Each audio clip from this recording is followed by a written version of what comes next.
Ruth and her husband Henry had just returned from their wedding ceremony. They were filled with joy, laughter, and excitement. As they sat together, they decided to unwrap the gifts they'd received from their friends and family, eager to see the surprises inside. One by one, they opened each package, reading the congratulatory messages and smiling at the thoughtful gifts.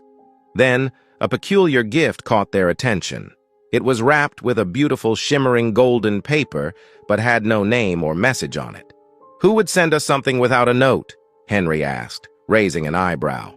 They slowly unwrapped the mysterious gift, and inside was a mirror with a fancy golden frame, intricate and eye-catching. "I love this mirror," Ruth exclaimed, her eyes shining with delight. But Henry wasn't as sure. "Who would give us a mirror as a wedding gift?" he asked, feeling a little uneasy. "And with no name or message. That's strange." Ruth, however, was captivated. She gently lifted the mirror and said, "I think it'll look lovely in the living room." She hung it on the wall, standing back to admire how it sparkled in the light. But something felt a bit off to Henry. "Are you sure about this mirror, Ruth?" he asked, still feeling a bit uneasy. "It seems different." "Oh, it's fine. It's unique," Ruth replied, brushing off his concerns. But just then, she got an idea. "Actually, maybe it would be better in our bedroom," she said. She carefully carried the mirror and mounted it on the wall of their bedroom, adjusting it until it looked perfect. As she left the room to join Henry to finish unwrapping the other gifts, a thin, dark smoke began swirling inside the mirror's glass, almost as if it were alive. The smoke twisted and turned, forming shapes twisting and curling in the air like a snake. From that day on, things began to change. Shadows moved where there should have been none, and strange noises filled the quiet house at night. After a joyful evening of unwrapping gifts and sharing laughs, Ruth and Henry finally lay down on their new, cozy bed in their bedroom. They made love, then whispered sweet things to each other, holding hands, and eventually drifted off to sleep, happy and content. In the early morning light, Ruth opened her eyes, smiling as she remembered the night before. "Good morning, honey," she greeted, stretching. Henry turned to her, grinning. But before he could say anything, Ruth said with a playful look, "Honey, the style you gave me in the middle of the night was amazing. I've never felt like that before. This is the best love I have ever had." Henry's smile faded. "What are you talking about?" he asked, looking confused. "I didn't wake up in the middle of the night. I slept straight through." Ruth laughed, nudging him. "Oh, come on, don't be shy. I'm talking about how you lifted my legs and, gave me those different styles all night," she said with a grin. Henry's face grew serious. "Ruth, I really don't know what you're talking about. I never woke up last night." The room went silent. Ruth's smile faded as she looked into Henry's eyes, realizing he wasn't joking. Just then, a loud knock at the front door broke the silence, making them both jump. Ruth got up, her heart pounding a little faster than usual, and went to answer the door. When she opened it, she saw her younger stepsister, Ella, standing there with her luggage. "Good morning," Ella greeted cheerfully, giving Ruth a hug. "Mama said I should come early so I can help you with the morning chores." "Oh, Ella, you're here already.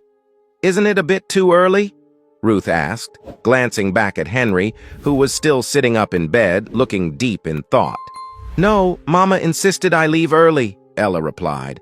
"She thought I could get a head start and settle in. She said it's only polite to help you since I'll be staying here for a while." Ruth gave a small, uneasy smile, trying to shake off the strange feeling from moments before.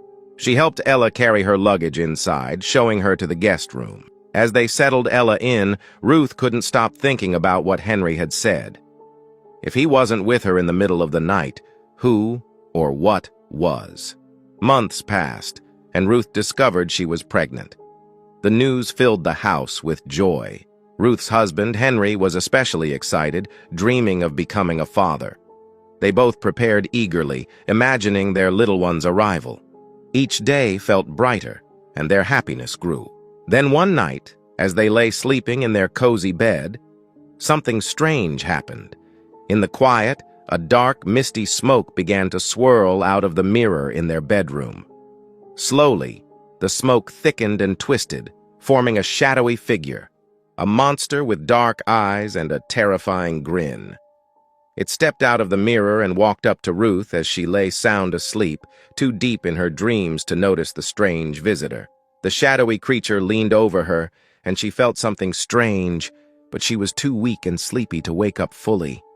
Half asleep, she thought it was Henry, so she drifted back to sleep, thinking everything was okay. Suddenly, she jolted awake in the early morning light. She felt strange and weak, and as she looked down, her eyes widened in horror. There was blood all over the bed. Ruth let out a scream that echoed through the room, waking Henry up. He sat up quickly, his face filled with shock and worry. "Ruth, what happened?" he asked, rushing to her side. But Ruth was crying, too shaken to explain.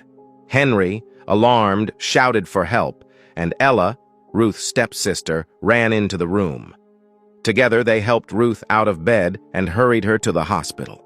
There, after a long wait, the doctor finally came out, his face heavy with sad news. He explained that Ruth had lost the baby. Ruth broke into tears, her heart shattered, and Henry held her tightly, his own eyes filled with sorrow. As they returned home, Ruth's sadness quickly turned to anger. She looked at Henry, her eyes blazing. "Why did you do this to me?" she asked, her voice trembling. Henry looked confused. "What do you mean?" he asked. "You know what I mean," Ruth replied. "You came to me in the middle of the night. I thought it was you, but now I feel like you hurt me somehow." Henry was shocked. "Ruth, I swear I didn't wake up last night. I don't know what happened, but it wasn't me." But Ruth didn't believe him. Her heart was too heavy, and her mind was full of questions. She blamed Henry, and he couldn't seem to prove his innocence. This strange event kept happening. Each time Ruth became pregnant, something terrible would happen in the night. She'd feel a presence near her, but she was too weak to wake up fully. Each time she would lose the baby, and each time she would ask Henry, "Why do you keep doing this?" But Henry would look at her with sadness and insist, "It wasn't me, Ruth, I promise." The mysterious losses began to strain their marriage. Henry tried to comfort Ruth, but she couldn't trust him.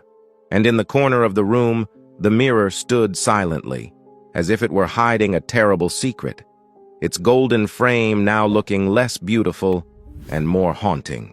Their love and trust slowly crumbled as they kept wondering. One day, Ruth found out she was pregnant again. She and Henry were overjoyed, but this time they felt afraid too.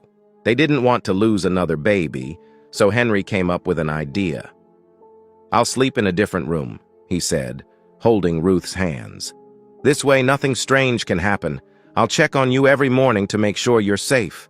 Ruth agreed, though she felt nervous about sleeping alone. She took a deep breath and hoped that this time everything would be okay. One quiet night, Ruth lay sleeping peacefully, her heart filled with hope for her little baby. But then a thick, dark smoke began to slip out of the mirror's golden frame, twisting and curling in the air like a snake. The room grew colder as the smoke turned into a shadowy figure, slowly creeping toward Ruth as she lay in bed. In her sleep, Ruth felt something strange, a heavy weight beside her, a feeling that someone was there. She felt someone touching her, but her body felt so weak she could barely move. She tried to call out, but her voice was caught in her throat. She thought it must be a nightmare, but just then she snapped awake, gasping for air. She sat up in bed, her heart racing. When she looked down, her eyes filled with horror. There was blood all over the bed. She screamed, the sound echoing through the house. Her hands shook as she looked around, realizing the room was locked, and she was all alone. Who was in here?" she whispered to herself, fear gripping her heart. She had no idea who or what had been with her. Hearing her scream, Henry and Ella rushed down the hallway. Ruth, still shaking, managed to unlock the door, her hands trembling. When Henry and Ella saw her covered in blood, their faces turned pale with shock. Henry knelt beside her, holding her hand. "Ruth, what happened? I wasn't here. The door was locked. Who could have done this?" Ruth looked into his eyes, unable to answer as fear filled her heart. Ella held Ruth's other hand, whispering, "This is not normal." Phone hack, they don't want you to know. If you see this message on your phone, do not buy more storage. Trust me. Download this app. It makes it so easy to clean up your photos, apps, contacts, and much more. Just with one tap, you save your time, storage, and speed up your phone. So what are you waiting for? Don't buy extra storage. Download for free now.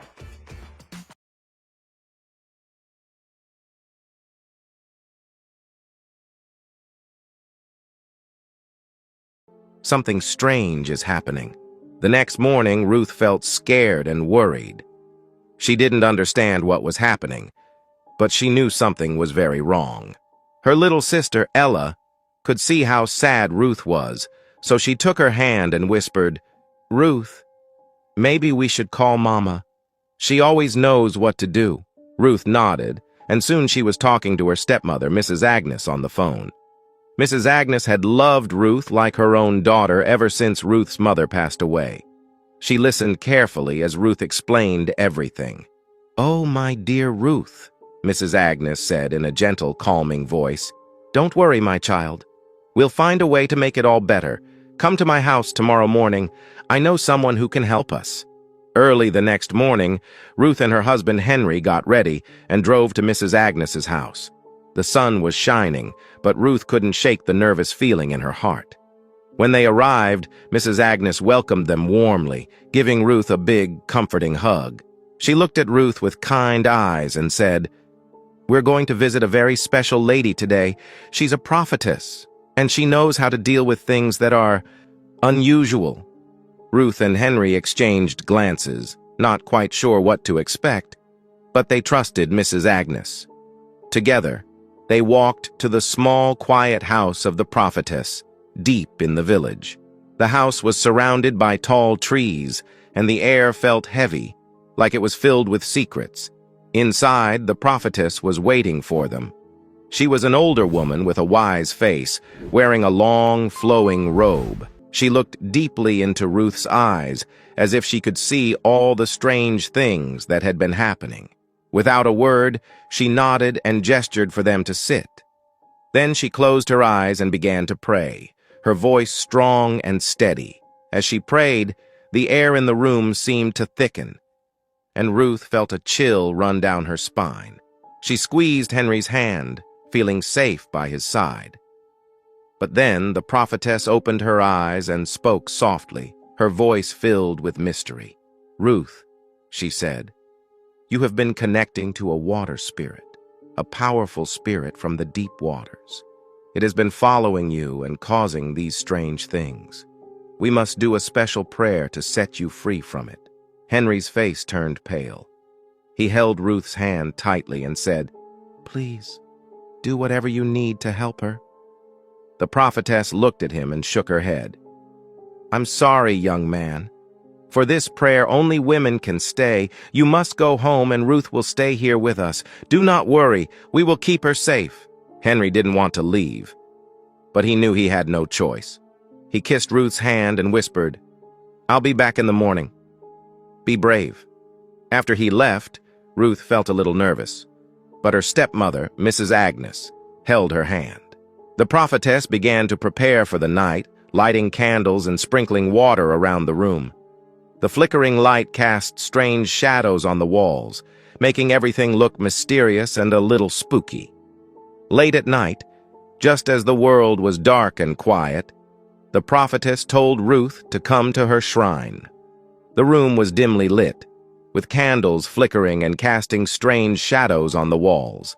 It was quiet, except for the prophetess's soft, powerful voice as she began to pray. "Ruth, put this on," the prophetess whispered, handing her a long white gown.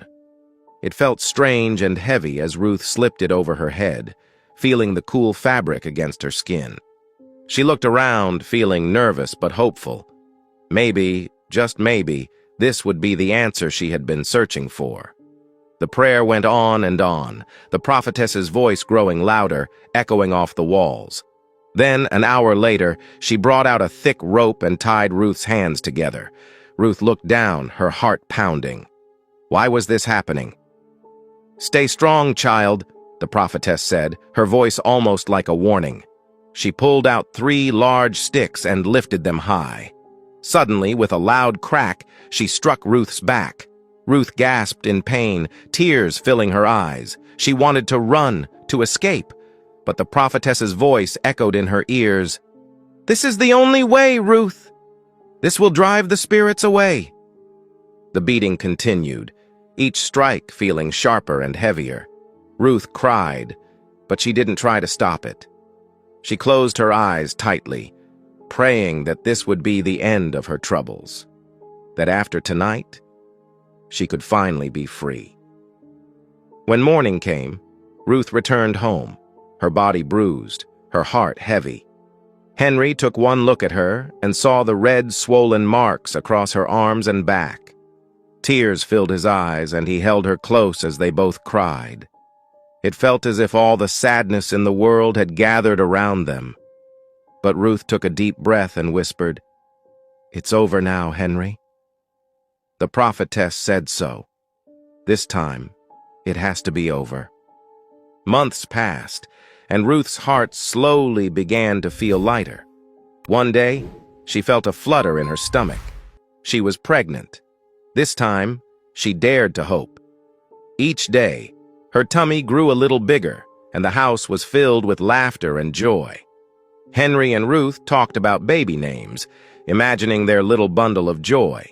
Even Ella helped, doing all the chores so Ruth wouldn't have to lift a finger. When Ruth reached 5 months, Henry decided to throw a celebration. It was the first time she had carried a baby this long, and he wanted to celebrate every moment. Friends and family gathered, the house filled with laughter, music, and the smell of delicious food. For the first time in a long time, Ruth felt truly happy. That night, after everyone had left, Ruth and Henry went to bed, smiling and holding hands. But as they drifted into a deep sleep, something strange happened. The mirror in their room shimmered, and out of it, a dark figure crept into the room. It was the same monster that had haunted her dreams before. It moved silently toward Ruth, its shadow looming over her as she lay sleeping. In her dream, Ruth felt the monster's cold touch, and she screamed. She awoke, her heart racing, only to see blood staining the sheets around her. Henry jumped up, and they rushed to the hospital. But deep down, Ruth already knew what had happened. The baby was gone. Back at home, the house that had been so full of joy now felt empty. Ruth sat in silence, feeling as if the world had crumbled around her. The dream of holding her baby, of becoming a mother, felt more distant than ever. She didn't know if she could go through this again, and for the first time, she felt truly defeated. When Ruth came back from the hospital, her stepmother, Mrs. Agnes, came to stay with her to help her heal. Every day, Mrs. Agnes would sit with her, telling her to be patient and reminding her that things would get better. Ruth would listen, holding on to her stepmother's comforting words, even though her heart felt so heavy. She wanted more than anything to believe that this sadness would end. One evening, as the sky turned dark and the house grew quiet, Mrs. Agnes called Ruth and Henry into the living room. Her voice was serious, and her face looked worried. "Ruth, Henry, I think it's time we tried something new. I know a very powerful man who might help us," she said. Henry was unsure, his face full of doubt. But Ruth looked at him with pleading eyes. She was desperate, willing to do anything just to finally hold her own baby. Reluctantly, Henry nodded, and they agreed to go. The next day, they arrived at the native doctor's shrine. It was a strange place, filled with strange objects hanging from the walls, and the smell of burning herbs filled the air. The native doctor looked at them, his eyes dark and mysterious. He told Ruth that if she wanted to be free, she had to make sacrifices. "You must go to your village and bathe in the river at midnight," he said, his voice echoing in the room. Ruth felt a chill run down her spine, but she nodded. She was ready to do anything. That night, she traveled to her village alone, feeling both scared and determined. She stood by the river at midnight under the moonlight and did everything the native doctor had asked. She prayed, hoping that this would finally be the end of her pain. When she returned home, she felt hopeful, thinking maybe this time would be different. A few months later, Ruth discovered she was pregnant again. Her heart swelled with hope and joy, and she took extra care to protect her unborn child. But one night, just as she drifted off to sleep, the monster returned. It was there in her dream, dark and terrifying, and when she woke up, she knew something was wrong. Her heart sank as she realized she had lost the baby again. She felt broken, like all her dreams had crumbled into dust. This time, things changed. Henry, who had always been there for her, began to grow distant. He seemed frustrated, often avoiding her. One afternoon, Ruth walked into their bedroom and saw Henry packing clothes into his suitcase. She watched, confused, and asked, "Henry, are you going somewhere?" Henry didn't look at her. He sighed and replied, "No, I'm not traveling. I'm moving to the other room. I need my space, Ruth. I don't want to share a room anymore." His words hit her like a storm. Ruth felt her heart break as she watched him walk away. She wanted to reach out, to beg him to stay, but no words came. She just stood there, frozen, as Henry left the room. That night, Ruth lay alone in their bed, staring up at the ceiling with tears streaming down her face. She felt like everything in her life was falling apart. The emptiness surrounded her, and she cried until she drifted off to sleep, wondering if her life would ever be whole again. Days later, Ruth sat alone in the living room late at night, waiting for Henry to come home. She had called him over and over, but he didn't answer.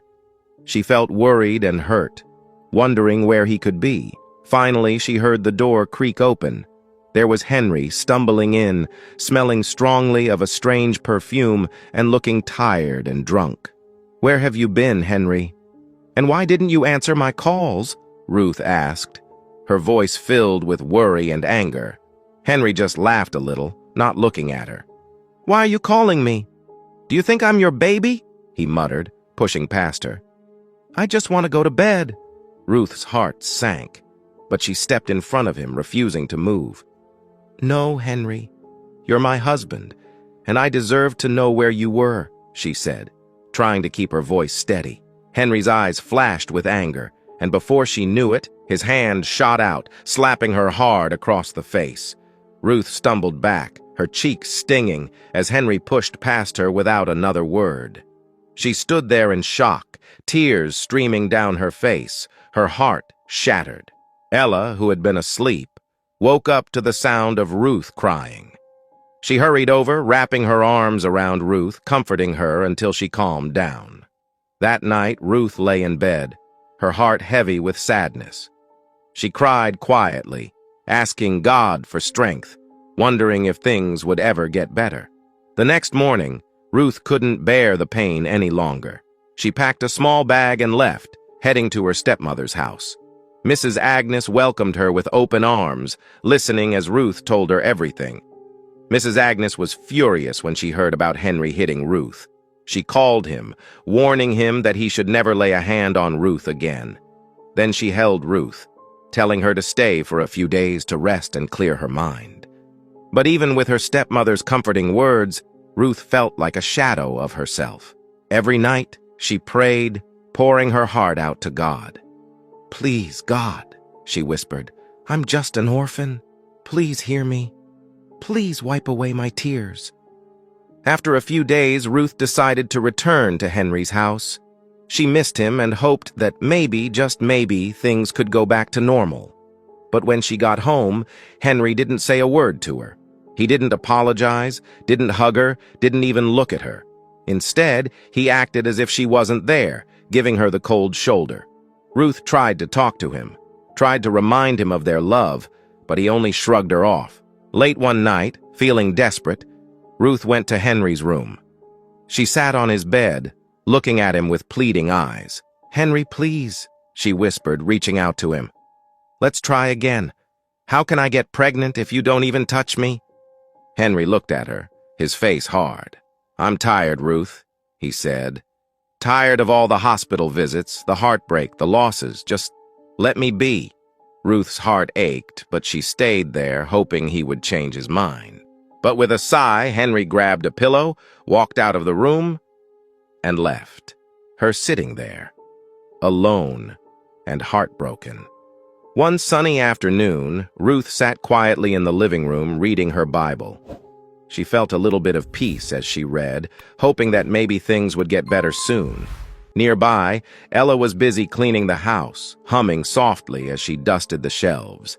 Everything seemed calm. But suddenly Ella stopped. She started coughing hard, clutching her stomach. Then she dashed to the bathroom and started throwing up. Ruth's heart skipped a beat. She rushed over, knocking on the bathroom door. "Ella, are you okay?" Ruth's voice was full of worry. After a few moments, Ella came out, looking weak and pale. Ruth gently held her by the arm. "Ella, we need to go to the hospital. I don't want anything to happen to you," she said, her voice shaking. "You're my only sister, and I don't know what I'd do without you." Without wasting a second, Ruth grabbed her car keys and helped Ella into the car. She drove quickly, her heart pounding the whole way. At the hospital, they waited anxiously as the doctor ran tests. Ruth held Ella's hand, trying to stay calm. Finally, the doctor returned, holding a paper with a serious look on his face. "Ella, you're 2 months pregnant." Ruth's eyes widened, and her heart sank. "Pregnant?" she whispered. She felt confused, unsure what to think. Back at home, she looked at Ella, her mind racing. She had to know the truth. "Ella, who's the father?" she asked, her voice gentle but firm. Ella looked down, avoiding her sister's eyes. She hesitated, trying to find the right words. After a long silence, she finally confessed, It's Henry." Ruth's world seemed to crumble around her. She sank to the floor, tears streaming down her face. She thought she knew Ella, thought they had no secrets.